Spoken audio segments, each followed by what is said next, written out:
Hello everyone, welcome to this tutorial.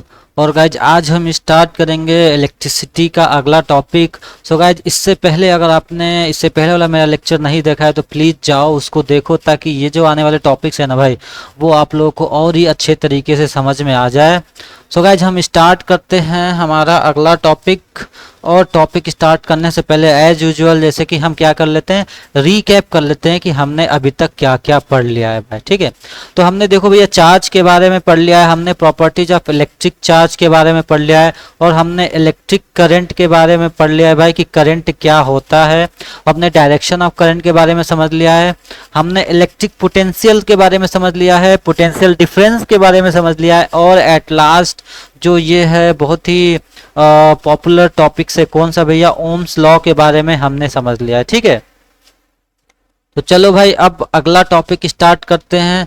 तो हमारा अगला टॉपिक है factors on which resistance of the conductors depend on. ठीक है, तो भैया वो फैक्टर जिसपे कि रेजिस्टेंस हमारा डिपेंड करता है। ठीक है, जैसे कि हमने इससे पहले वाले चैप्टर में रेजिस्टेंस के बारे में पढ़ लिया था भाई कि रेजिस्टेंस क्या होता है, और हमने ये भी देख लिया था कि रेजिस्टेंस किस पे डिपेंड है। तो यहाँ पे इसी चीज को और हम थोड़ा सा डिटेल में समझेंगे कि रेजिस्टेंस हमारा किस पे डिपेंड है। तो अब तुम्हारी एनसीईआरटी के बुक में देखो भैया, ये जो है ये एक्टिविटी दिया होगा। ठीक है, तो इस एक्टिविटी को समझते हैं कि भाई इस एक्टिविटी में क्या दिया है एक्चुअली। तो एक्टिविटी में सबसे पहले क्या कह रहा है कि एक निक्रोम वायर ले लो, take a nichrome wire, nichrome का वायर होता है वो ले लो, और एक टॉर्च बल्ब ले लो जो टॉर्च में लगा हुआ बल्ब होता है, और साथ ही साथ क्या करो, एक 10 वोल्ट का बल्ब ले लो भैया। और इसके बाद ये देखो एक एमीटर ले लो। तो याद है हमने पहले भी पढ़ लिया है कि ये एमीटर क्या होता है, एक इंस्ट्रूमेंट होता है। इंस्ट्रूमेंट क्या मतलब, एक डिवाइस होता है। ठीक है, एक ऐसा डिवाइस जो कि क्या करता है भैया, एमीटर, ये बात ध्यान रखना, क्या करता है भैया, एमीटर ये क्या करता है, एक ऐसा डिवाइस जो कि मेजर करता है। क्या मेजर करता है भैया, करंट को मेजर करता है, करंट को मेजर करता है। तो ये बात ध्यान रखना। तो एक एमीटर ले लेते हैं 0 से 5 एम्पियर के रेंज में, ये डिवाइस ले लो। इसके बाद तुम सर्किट बना दो। ठीक है, तो सर्किट क्या होता था, हमने पिछले वाले लेक्चर में भी, हमने इससे पहले लेक्चर में भी पढ़ लिया है भैया कि क्या भाई सर्किट क्या होता है। ठीक है, सर्किट क्या होता था, वो डायग्राम या मैं कहूं वो कनेक्शन डायग्राम। ठीक है, वो कनेक्शन डायग्राम जिसमें कि हम क्या यूज करते थे, या कहो सर्किट कनेक्शन डायग्राम, या तो ये कह सकते हो भैया क्या, वो क्लोज्ड पाथ का डायग्राम। ठीक है, किसके द्वारा बनाओ विच इज, ठीक है, विच इज ड्रॉन बाय, किसके द्वारा बनाओ भैया, विच इज ड्रॉन बाय, किसके द्वारा बनाओ, बाय क्या, which is drawn with the help of, which is drawn with the help of, किसके द्वारा, with the help of electrical symbol. जो इलेक्ट्रिकल सिंबल से, याद है हमने पढ़ रखा था इससे पहले इलेक्ट्रिकल सिंबल, जो कि हम बल्ब के लिए कौन सा सिंबल यूज करते हो भैया। ठीक है, और क्या बोलते हैं, सेल के लिए कौन सा सिंबल यूज करते हैं। तो इन्हीं सब का सिंबल का यूज करके एक क्लोज्ड पाथ डायग्राम बनाना है। कौन सा भैया, क्लोज्ड पाथ डायग्राम बनाना है। उसको हम लोग क्या बोलते थे, वो है सर्किट। ठीक है, उसको क्या बोलते थे भैया, वो है तुम्हारा सर्किट। तो अब इस सर्किट तो समझ में आ गया भैया कि एक सर्किट एक क्लोज्ड पाथ डायग्राम होता है, जो कि किसके द्वारा बनाया जाता है, इलेक्ट्रिकल सिंबल का यूज करके बनाया जाता है, उसको बोलते हैं सर्किट। तो हमें सर्किट बनाना है, क्या क्या यूज करना है, निक्रोम वायर का यूज करना है, टॉर्च का यूज करना है, और ये बल्ब लेना है। ठीक है, अब देखो भैया ये, तो यहां पे ये सर्किट को तुमने ऐसे बनाओगे। ठीक है, ये सर्किट देखो बना, ये वायर है तुम्हारा। ठीक है, ये क्या हो गया, ये वायर हो गया तुम्हारा, ये एमीटर हो गया। ठीक है, ये हो गया तुम्हारा एमीटर हो गया भैया। थोड़ा सा दिक्कत हो रहा है, खैर कोई बात नहीं। ये तुम्हारा एमीटर हो गया। एमीटर क्या करता है भैया, करंट को मेजर करता है, ठीक है।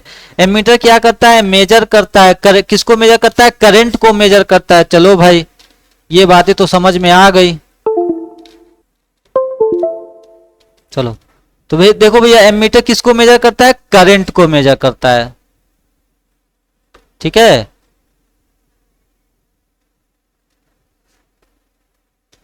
एमीटर मेजर करता है करंट को। चलो भाई, तो यहां पे ये पूरा का पूरा क्या है, ये क्या है भैया, ये है तुम्हारा सर्किट है। ये क्या है भाई, ये है सर्किट है, ठीक है। कैसा सर्किट भैया, इलेक्ट्रिकल सर्किट। इसमें क्या यूज हुआ है, देखो सारे सिंबल यूज हुए हैं इसमें, देखो इसमें सब सिंबल यूज हुए हैं, ठीक है। तो ये बात ध्यान देना, यहाँ पे क्या है भैया, इलेक्ट्रिकल सर्किट, और जिसमें कि सारे सिंबल यूज हुए हैं। कौन कौन से भैया, देखो सॉरी यहाँ पे तो हम डायरेक्ट दिखा रहे हैं, यहाँ पे सिंबल नहीं यूज हुआ है। ये तो हम लोग सिंपल सा एक रियल डायग्राम है ये, जिसमें कि देखो सेल यहाँ पे है, एमीटर यहाँ पे है, की यहाँ पे है, ठीक है। की का यहाँ पे बटन ले लिया, कोई बात नहीं, ये की है, ठीक है।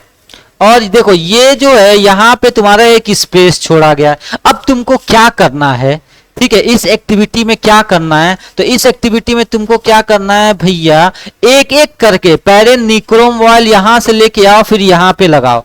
इसके बाद करंट मेजर कर लो, क्या कर लो, करंट यहां पे करंट जो है मेजर कर लो, ठीक है, करंट मेजर कर लो। इसके बाद से ये हटा के फिर ये बल्ब लेकर आओ, 10 वाट बल्ब लगाओ यहाँ पे, फिर इसका भी करंट मेजर कर लो, मतलब 1 2 और तीनों का।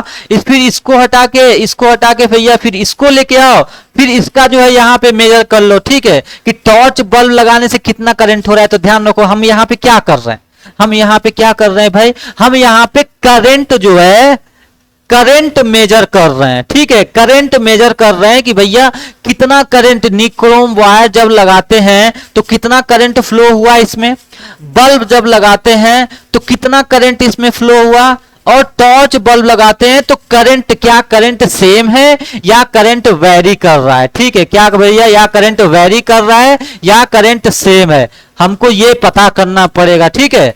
तो ये पता करना पड़ेगा। चलो भैया, तो अब जब ये इंस्ट्रूमेंट, जब तुम जो है देखो, जब ये तुम एक्टिविटी परफॉर्म कर लोगे तो क्या होगा, ठीक है। तो देखो इस एक्टिविटी से क्या होगा भैया, इस एक्टिविटी से ऑब्जर्व किया गया, क्या ऑब्जर्व किया गया कि जो डिफरेंट जो करंट होता है, करंट इज डिफरेंट, मतलब यहाँ पे जो तुम्हारी पहले रीडिंग आई, जो तुम्हारी दूसरी रीडिंग आई, जो तुम्हारी तीसरी रीडिंग आई, ये तीनों रीडिंग अलग अलग आई, ठीक है। इसका सपोज करो मान के 2 एम्पियर आया होगा, जो भी है अकॉर्डिंग करंट, इसका 3 एम्पियर आया होगा, इसका 4 एम्पियर आया, मतलब क्या हुआ, मतलब ये रीडिंग डिफरेंट आई, समझ में आया। अगर निक्रोम ऑयल यहाँ पे लगा है तो कुछ और, क्या मान के चलो 2 एम्पियर आया होगा, ठीक है। मान लो ये लगाए, फिर बल्ब लगाए तो यहां से फिर देखो रीडिंग अलग आ गई, फिर ये टॉर्च लगाए फिर रीडिंग अलग आ गई। तो क्या समझ में आया, इससे ऑब्जर्व ये हुआ कि डिफरेंट कंपोनेंट्स क्या होते हैं, डिफरेंट करंट यहां से पास होता है, ठीक है।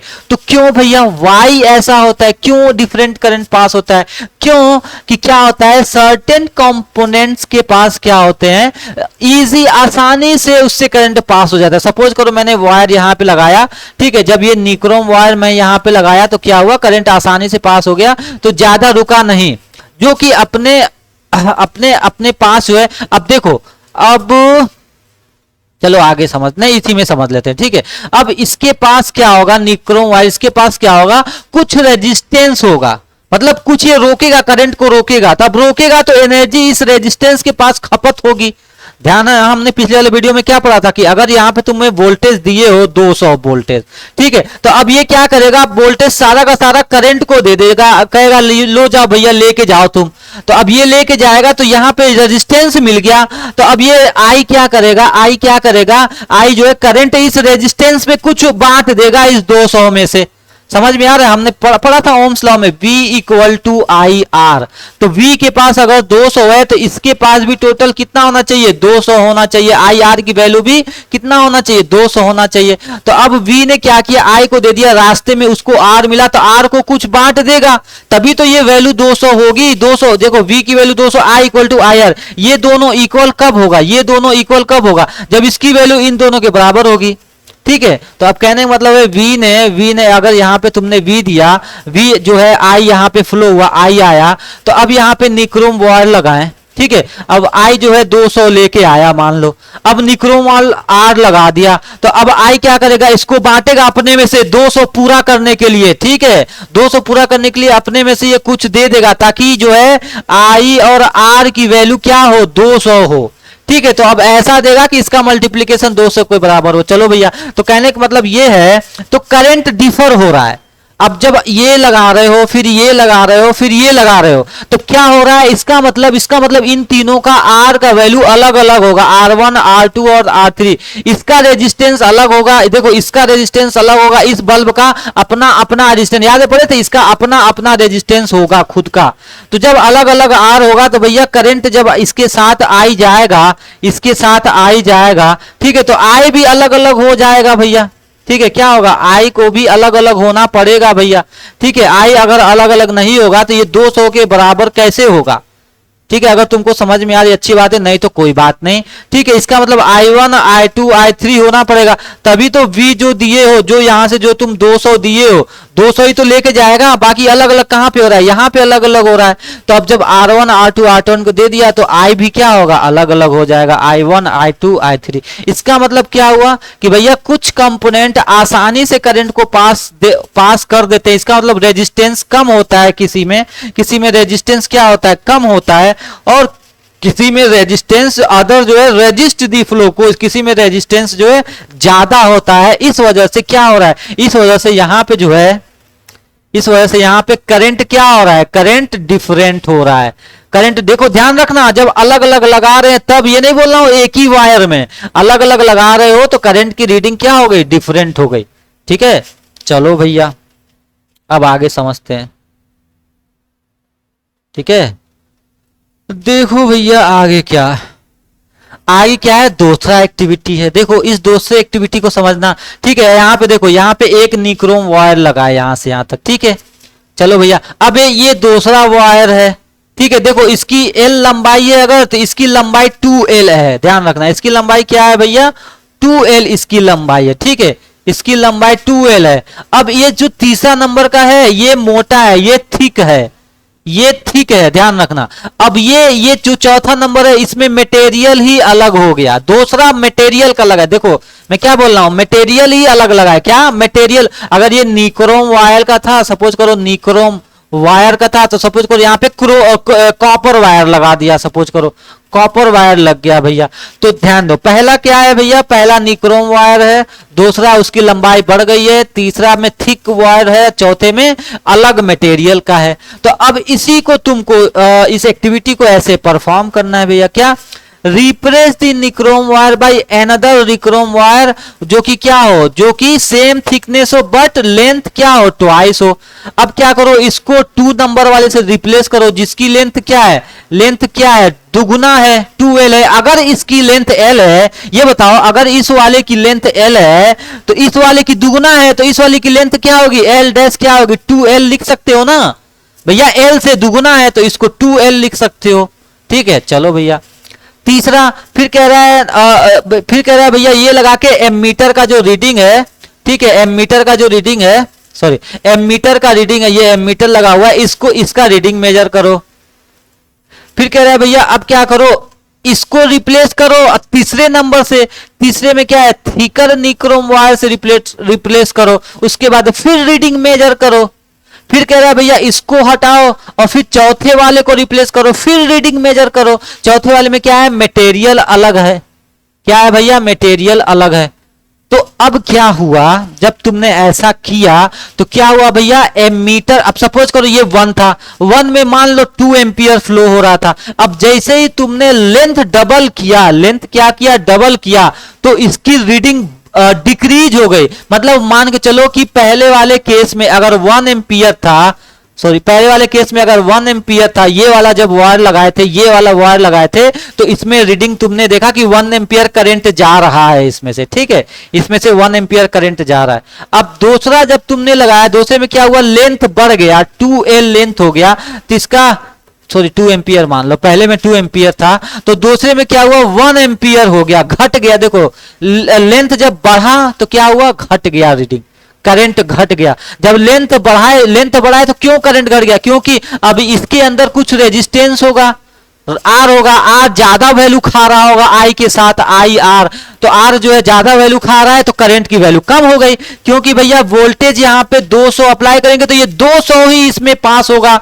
ओम्स लॉ ये कहता है, क्या कहता है, P equal to I R, जितना वोल्टेज यहाँ पे दोगे उतना ही आई और आर के पास होना चाहिए। तो जब आई इसमें से गया, आई लेके गया यहाँ पे तो आर ज्यादा, जब इसकी लंबाई बढ़ गई तो आर ज्यादा हो गया है। ठीक है, चलो भैया, तो इसने ज्यादा खा लिया। देखो जब लंबाई बढ़ रही है तब ज्यादा खाया है, ध्यान रखना। अब जब क्या हुआ, जब उसका थिकनेस बढ़ाया गया, क्या बढ़ाया गया, इसका जो है अब ये मोटा वाला वायर लगाया गया, जब यहाँ पे तीसरे नंबर वाला वायर लगा दिया तो क्या हो गया भैया, फिर इंक्रीज हो गई वैल्यू। मतलब पहले वाले केस में अगर 2 एम्पियर था, दूसरे वाले केस में जब लंबाई बढ़ाया गया 12 किया गया तो 1 एम्पियर हो गया। जब मोटाई बढ़ाया गया मतलब एरिया बढ़ाया गया तीसरे वाले केस में, फिर बढ़ गई, मान लो 3 एम्पियर हो गई। क्या, करंट की वैल्यू बढ़ गई है। मतलब जब ये थिक वाली वायर यहाँ पे लगाया गया, ठीक है, ये जो है थिक वाली वायर यहाँ पे लगाया गया तो क्या बढ़ गया भैया, फिर आई की वैल्यू जो है यहाँ से आई की वैल्यू बढ़ गई। समझ गए, इसका मतलब थिक वायर में क्या कम हुआ होगा, आर की वैल्यू कम है होगी। समझ गए, चलो भैया,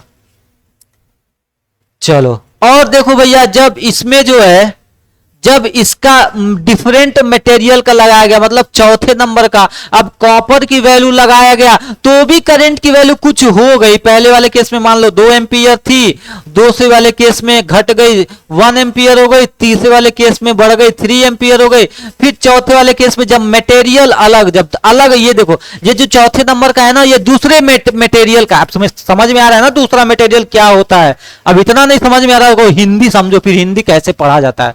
ये पहले मटेरियल का था, ठीक है, फिर क्या हो गया, अब ये दूसरा मटेरियल लगा दिया गया। जब दूसरा मटेरियल लगाएं तो भैया क्या हो गया, फिर रीडिंग जो है चेंज हो गया, मतलब कुछ हो गया होगा, कुछ भी 2 एम्पियर 3 एम्पियर कोई भी दूसरा रीडिंग हो गया होगा। ठीक है, चलो भाई, तो इससे क्या समझ में आया, इससे अभी तक क्या समझ में आया कि जब लंबाई बढ़ा रहे हैं तो करंट बढ़ रहा है, जब मोटाई बढ़ा रहे हैं, एरिया बढ़ा रहे हैं तो करंट चेंज हो रहा है, जब मटेरियल चेंज कर रहे हैं तो क्या चेंज हो रहा है, करंट चेंज हो रहा है। इसीलिए यह बोला गया था कि resistance of the conductor R किस पे डिपेंड होता है, लेंथ पे डिपेंड होता है, डायरेक्टली प्रोपोर्शनल लिखते हैं, लेंथ पे डिपेंड होता है और इनवर्सली प्रोपोर्शनल होता है एरिया पे और नेचर ऑफ द मटेरियल पे। देखो R is directly proportional to L by A. अभी जो तीसरा पॉइंट लिखा है ना, समझना, बहुत ही इंपॉर्टेंट पॉइंट है भैया, ये नहीं समझोगे ना तो अगला वाला टॉपिक नहीं समझ में आएगा। क्या, नेचर ऑफ द मटेरियल पे भी डिपेंड है, तो वो कहां, वो तो इसमें नहीं लिखा गया है यार,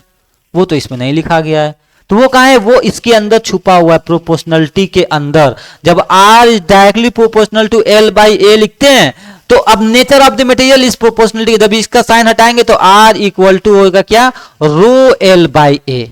अब ध्यान रखना, ये जो रो है मटेरियल, ये बताओ क्या मटेरियल लंबाई बढ़ाओगे, मान लो लंबाई बढ़ा दिए, तुमने लंबाई बढ़ा दिया, क्या मटेरियल चेंज होगा, तुमने निक्रोम वायर का लंबाई सिर्फ खींच के बढ़ा दिया है तो क्या मटेरियल बदलेगा, आ रहा है समझ में, क्या मटेरियल, तुमने सिर्फ वायर की लंबाई खींच के बढ़ाया, मैंने कह रहा हूं कि वायर का मटेरियल चेंज किया, द मटेरियल चेंज नहीं होगा तो ये मतलब ये जो रो है ये हमेशा बोलते हैं कि ये कांस्टेंट रहेगा, ये क्या रहेगा, कांस्टेंट रहेगा। ठीक है, अभी चलो आगे और समझ में आएगा भाई।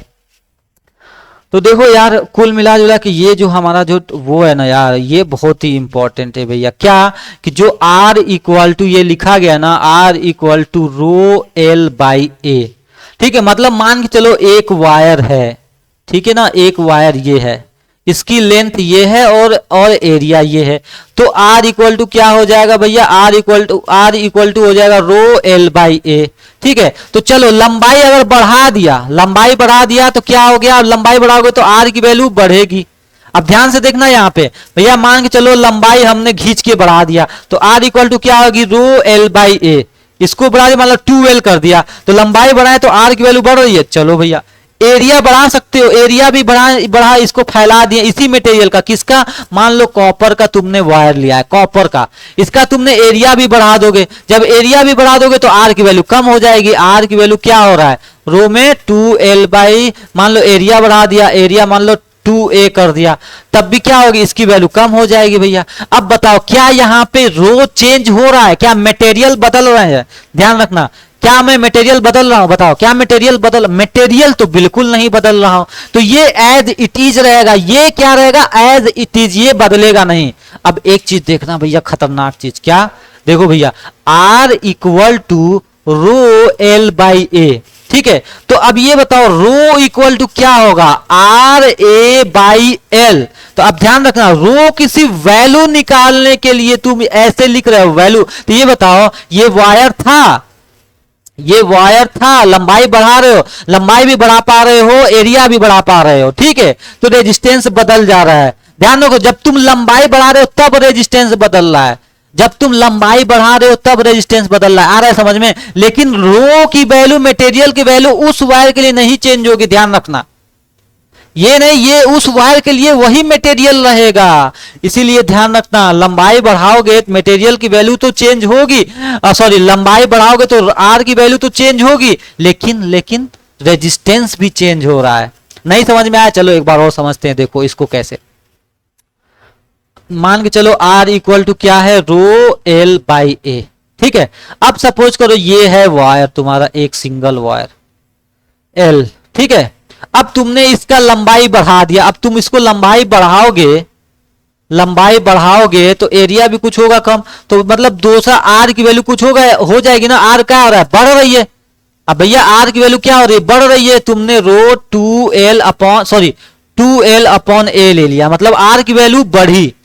ध्यान रखना, आर की वैल्यू बढ़ रही है, देखो रो पे कुछ फर्क नहीं पड़ रहा है, यहां भी देखो रो वही है। अब यहां इस केस में रो देखो, इस केस में ये रो देखो, रो क्या आ रहा था, आर ए अपॉन एल, और इस केस में रो की वैल्यू क्या हो रही है, यहां पे आर की वैल्यू बढ़ी होगी तो आर डैश मान लो, क्योंकि चेंज देखो, लंबाई बढ़ा रहे हो तो क्या चेंज हो रहा है, ये आर चेंज हो रहा है, लंबाई बढ़ा रहे हो तो क्या चेंज हो रहा है, ये आर चेंज हो रहा है, आर डैश, ये क्या हो गया, रो 2l अपॉन ए। तो अब यहां से रो निकालोगे तो क्या हो जाएगा, rho equal to R dash A upon 2l।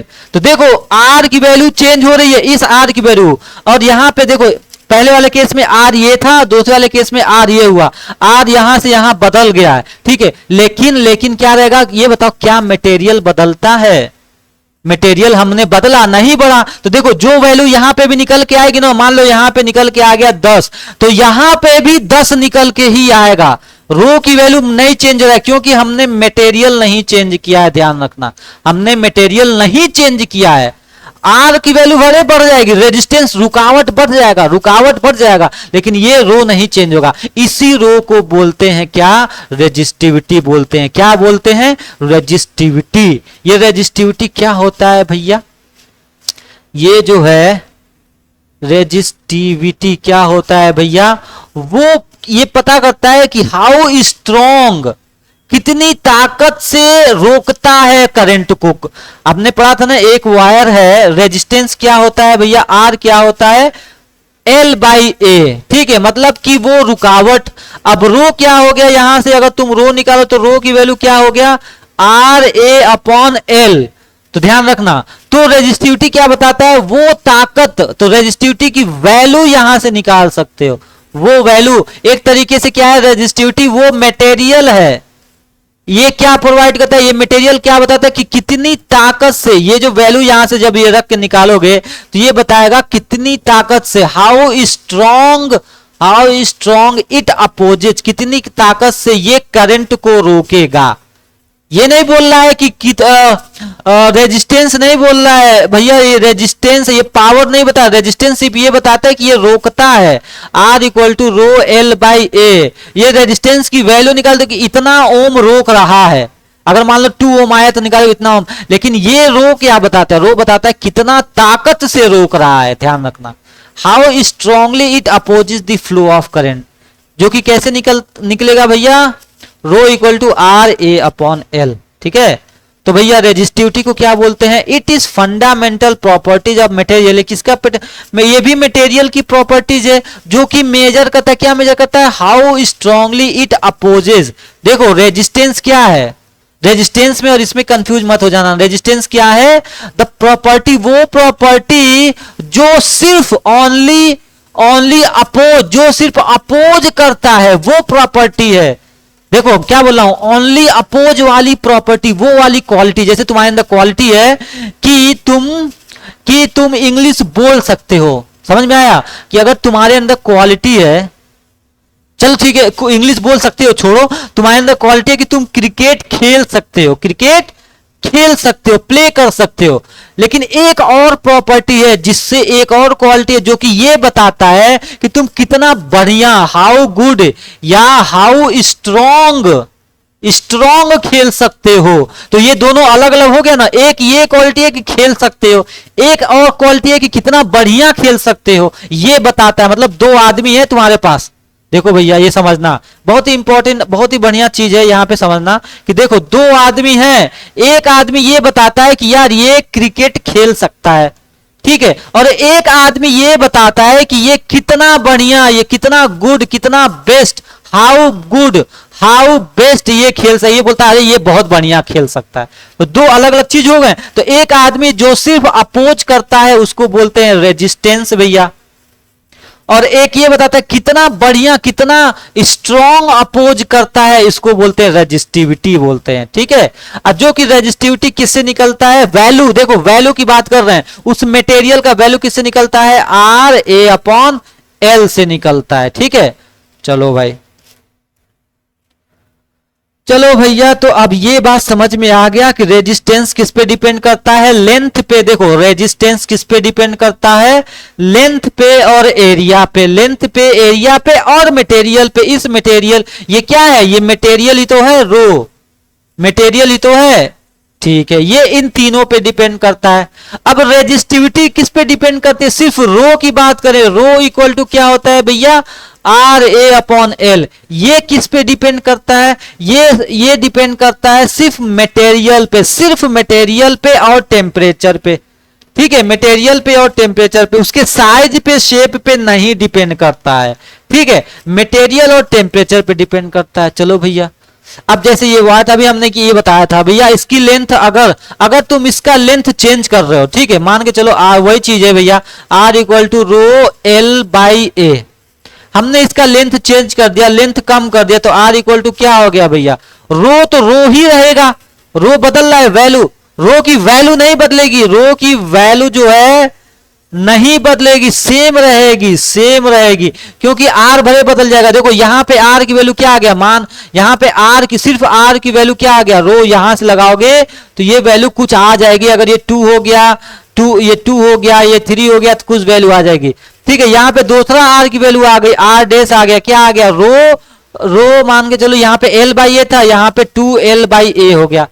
तो ये तो वैल्यू देखो आर अलग हो गया, लेकिन रो जो है, अब तुम यहां से रो निकालोगे वो क्या आ जाएगा? R1 A upon 2L। ध्यान रखना, रो की वैल्यू नहीं चेंज होगी, रो हमेशा, मटेरियल हमेशा सेम रहता है।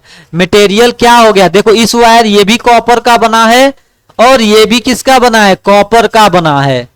दोनों सेम मटेरियल के बने हैं तो रो की वैल्यू सेम ही रहेगी, ठीक है। रेजिस्टेंस भले चेंज हो जाएगा, ठीक है।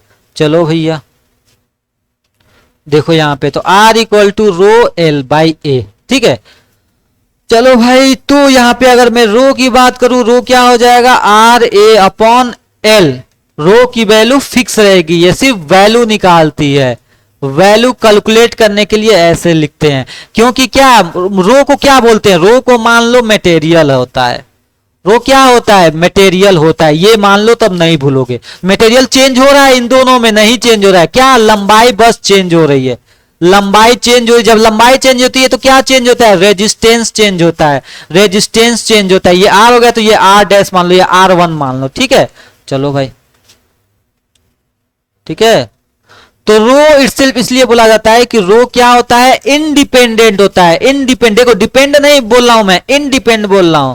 किस पे डिपेंड नहीं होता है? इस पे एरिया और इस पे डिपेंड नहीं होता है, ठीक है, इंडिपेंडेंट होता है, डिपेंड नहीं हो, इंडिपेंडेंट होता है, ये ध्यान रखना। ठीक है, अब चलो भैया एमसीक्यू सॉल्व कर लेते हैं।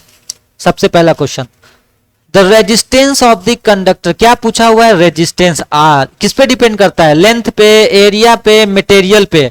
तो भैया आर इक्वल टू क्या होता था, रो एल बाई ए, ये लेंथ हो गया, ये एरिया हो गया, ये मटेरियल हो गया, ये क्या हो गया, रो मटेरियल हो गया। तो किस पे डिपेंड करता है, तीनों पे डिपेंड करता है। तो ऑप्शन क्या होगा भैया, ऑल ऑफ दीज होगा। ठीक है, चलो भैया अगला question, the S I unit of resistivity का एस आई यूनिट क्या होता है भैया। तो हमने आर का यूनिट पता है, रेजिस्टेंस का क्या होता था, ओम ओम ओम ओम ओम। ठीक है, और ये फॉर्मूला होता था R equal to rho L by A. अब रो इक्वल टू क्या होता है भैया, आर ए बाई एल।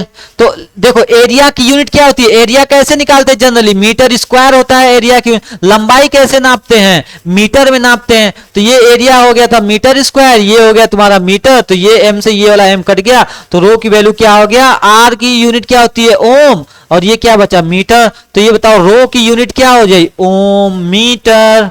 ठीक है, तो कौन सा यूनिट हो गया भैया, ऑप्शन बी, ओम मीटर। अब देखो यहां पे क्या कह रहा है, if the length of the wire is double, area of cross section is half, तो रेजिस्टेंस बताओ। देखो सबसे पहले मान लो आर इक्वल टू क्या था, रो एल बाई ए। फिर अब इसने क्या बोल दिया कि लेंथ डबल हो गया, मतलब एल डैश जो दूसरा लेंथ है वो इस लेंथ का डबल, जो लिखा है ना लेंथ डबल, डबल का मतलब क्या, इसका डबल। तो ये एल है तो इसका डबल क्या होगा, 2l। और क्या कह रहा है कि एरिया का, एरिया हाफ हो गया, मतलब ये एरिया था इसका हाफ, इस एरिया का हाफ, तो दूसरा एरिया क्या हो गया, a बाई 2। तो ये बताओ r क्या होगा, अब r की जगह पे रो, अब इस वाले केस में l क्या है, 2l है, और a क्या है, a बाई 2 है। तो ये 2 ऊपर चला जाएगा, तो ये r की वैल्यू क्या हो गई, क्या हो गई, 4 रो l बाई a। अब ये बताओ ये वैल्यू क्या है, ये सिर्फ इतना वाली वैल्यू क्या है भैया, ठीक है बता दो भैया। अरे यार चलो कोई बात नहीं, ठीक है। अभी जस्ट हमने देखा था ना, एल डैश इक्वल टू क्या हो गई थी, 2l, A dash equal to क्या हो गया था, a बाई 2। तो r की वैल्यू क्या हो गया भैया, रो l कितना है, 2l अपॉन a बाई 2। तब ये 2 ऊपर चला जाएगा, ये क्या हो गया, रो 4l अपॉन a। तो इसको ऐसे लिख सकते हैं, r इक्वल टू क्या हो गया, 4 को बाहर ले लो, रो एल बाई ए। ठीक है, तो नॉर्मल केस में ये आर डैश तुमने निकाला है, नॉर्मल केस में आर का क्या फॉर्मूला होता है, मान के चलो आर का पहले फॉर्मूला था, पहले आर क्या था, रो एल बाई ए। तो ये क्या हो गया, ये हो गया तुम्हारा आर। तो आर डैश को क्या लिख सकते हैं, 4r, मतलब इस आर के 4 गुना हो गया। ठीक है, तो क्या लिखोगे, 4 टाइम्स हो गया। ठीक है, चलो भैया अब ये बताओ भैया, देखो ये बताओ, ये जस्ट अभी हमने बताया था, which of the following does not depend on resistivity पे, कौन सा फॉलोइंग डिपेंड नहीं करता है, टेम्परेचर क्या रेजिस्टिविटी पे डिपेंड करता है, हाँ भैया।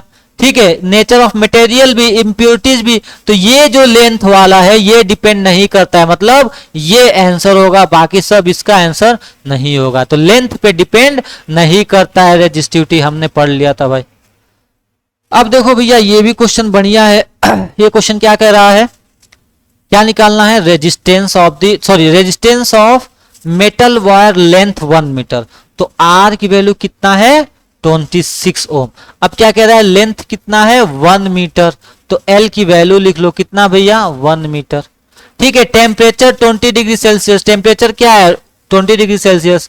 तो अब क्या कह रहा है, if diameter of the wire इतना है, डायमीटर देखो डी दिया हुआ है, डी कितना है, 0.3 mm। तो इसको अगर मैं मीटर में लिखूं तो कितना हो जाएगा, 0.3 इंटू 10 की पावर -3 मीटर हो जाएगा। ठीक है, मतलब इसको मीटर में करने के लिए 1000 से डिवाइड करना पड़ेगा। ठीक है, चलो भैया अब क्या निकालना है, रेजिस्टिविटी, रो निकालना है। तो रो इक्वल टू क्या होगा भैया, आर ए अपॉन एल। ठीक है, चलो भैया अब ये फॉर्मूला लगाओ, आर की वैल्यू कितना है, 26 ओम। एरिया निकालना है, तो देखो एरिया कैसे निकलेगा, एरिया सर्किल का, ये वायर था, देखो वायर, ये बताओ वायर वायर में करंट कैसे पास करता है, इसके अंदर ही ना पास करता है, तो कौन सा एरिया कवर लोगे, यही हो ना, ये वाला एरिया, सर्किल वाला एरिया। तो सर्किल का एरिया देखो, वायर इस सर्किल से ही तो अंदर से तो पास होता है, इस सर्किल के अंदर से पास होता है क्या, करंट। करंट तो कौन सा एरिया लोगे, एरिया पाई आर स्क्वायर। तो यहाँ पे डी इतना है तो आर क्या हो जाएगा, 2 से डिवाइड कर दो। तो देखो एरिया क्या हो गया, पाई आर स्क्वायर। इसको मान लो पाई, आर की वैल्यू क्या हो जाएगी 0.15 इंटू अपॉन आर स्क्वायर। तो ये आर 0.15 इंटू 10 की पावर -3 का होल स्क्वायर। ठीक है, तो अब इसकी वैल्यू यहां पे रख दो, ये रखोगे पाई 0.15 इंटू 10 की पावर -3 का होल स्क्वायर अपॉन लंबाई कितना है 1 मीटर। तो इसको कैलकुलेट करोगे तो निकल के आएगा भैया तुम्हारा 1.84 इंटू 10 की पावर -6 ओम मीटर। ठीक है, तो ये आ गया तुम्हारा क्या, रेजिस्टिविटी रो की वैल्यू। तो देखो गाइज, अगर आपको ये वीडियो पसंद है तो प्लीज लाइक करो, सब्सक्राइब करो, शेयर करो यार। Thank you so much for watching this video.